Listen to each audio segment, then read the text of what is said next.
Magandang gabi po sa inyo lahat. Narito po ako para magsalita tungkol sa aking karanasan bilang isang katrabaho ni Nora Honor sa pelikula. Si Nora Honor ay naging kasama ko sa 6 na pelikula. Muling umawit ang puso, Bakit May Kahapon Pa, Flor Contemplasyon, Sibihi, Justisya, at isa pang bahaghari.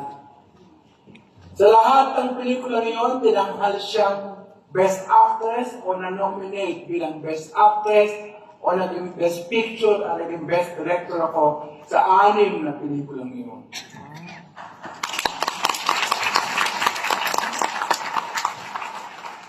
Pero hindi ko doon unang nakilala sa Ate Guy.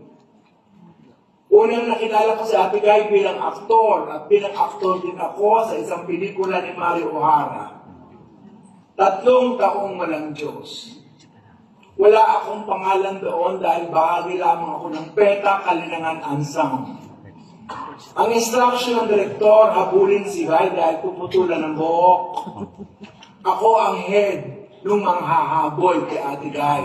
3, 4 kaming lalaking hahabol sa kanya. Nung sinabi ng action, tumakbo si Ate Guy, tumakbo din kami, hindi namin nahabol dahil napakabilis ng tumakbo. Sabi ni Director, Kat! Diba lalo lang yan? Eh, napakabilis ng tumakbo, hindi namin nahabol. Pinakasok na nausok kami ni Ate Guy. Ano problema? Napakabilis mo nga tumakbo, Ate Guy. Hindi namin tumakbo. Napakabilis mo palang tumakbo. Sige, ulit, take 2. Action! Tumakbo ulit si Ate Guy, tumakbo din. Kami nakahabol na namin siya. Nasusunod, puputulan siya ng buhok. Nung puputulan siya ng buhok, umiikot ang camera, umiikot din kami sa kanya, may hawak kami gunting. Pagdating sa akin, close up, nakita ko ang mukha ni Ate Guy, natulala ako. Sabi ni Mario, Kat! Bakit hindi mo putulin yung buhok daw, eh? Eh, kasi nakatitig sa akin si Ate Guy. Dahil nakatitig si Selden, puputulan yung buhok. Namangha ako sa mata ni Ate Guy. Yung pwede na, pinutol ko na ang buhok niya. Pero nakakamangha ang ekspresyon ni Ate Guy habang pinuputulan namin siya ng buhok. Yun ang una kong experience sa kanya. Pagkatapos noon, may himala. Assistant director na ako noon, crowd director, casting director, at kung ano-ano pa sa pelikulang yun. Yun ang experience ko sa film production, kauna-unahan.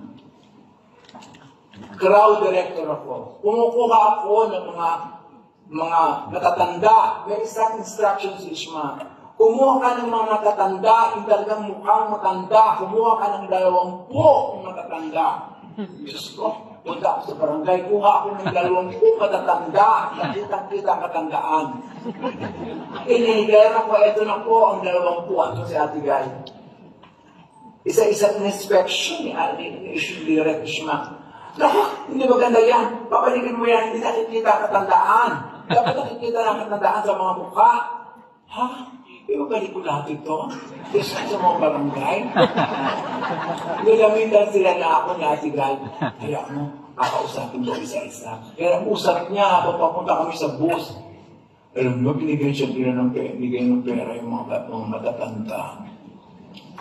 Dahil sa kanyang pag-attend. Si Ate Guy ang bigyan ng latong. O kung ako ulit ang matatanda, dahil ang puli, nahilera ko naman ang matatanda, talagang pagka nakatatanda, halos hindi na makalakad ang tandaan. So, may inspection ni Ate Guy, may inspection ni Ishma. Sabi ni Ishma, yan, very good. Dahil ko close upan ang mga mukha. Natuwa naman ako. Ang susunod, kumuha ka ng mga may sakit. Mga may sakit. Yung may sakit na nakikita. Kumuha ko. Mga may sakit. Anong sakit mo? Meron pa akong trangkas. Ay, hindi ka pwede hindi nakikita. Anong sakit mo? May cancer po ako. Ay, hindi pwede hindi nakikita. May ulcer po. Ay, hindi. Meron yung ako. Hindi. Tsaka yung nakikita ang sakit. Ano ba yun? Yung mga kabingi ang mukha, yung mga lalaki ang ilong, Yun, balik na naman ako. Sabi ko, ate Guy, hindi naman nakapasama mo sa fair. Halika sasamahan kita. Sinanamahan na naman ako para ihatid na naman at binigyan na naman ng konting gatong ang mga hindi nakapasama sa fair. Next na dumating, ang totoong may sakit. Mga naka-wheelchair niya, mga nakarangkay na ng mukha, mga nakaangilo. Tuwan-tuwa naman si Ishma dahil yun ang kanyang gusto. Tuwan-tuwa din si Ate Guy dahil nakuha ang dapat kunin. Sabi ni Ishma, walo ang camera, ikaw ang crowd director. Sa bawat area na yan may crowd director. Ang isang area na nando, nakasali ate, kasi yung crowd director din sa Ate Guy, siya ang nag-volunteer. Yung area na dadating ang mga bus, dadating ang mga jeep, dadating ang mga kalabaw, dadating ang mga transportation. Doon in charge sa Ate Guy. Hindi na siya pwede kasi aarte na siya.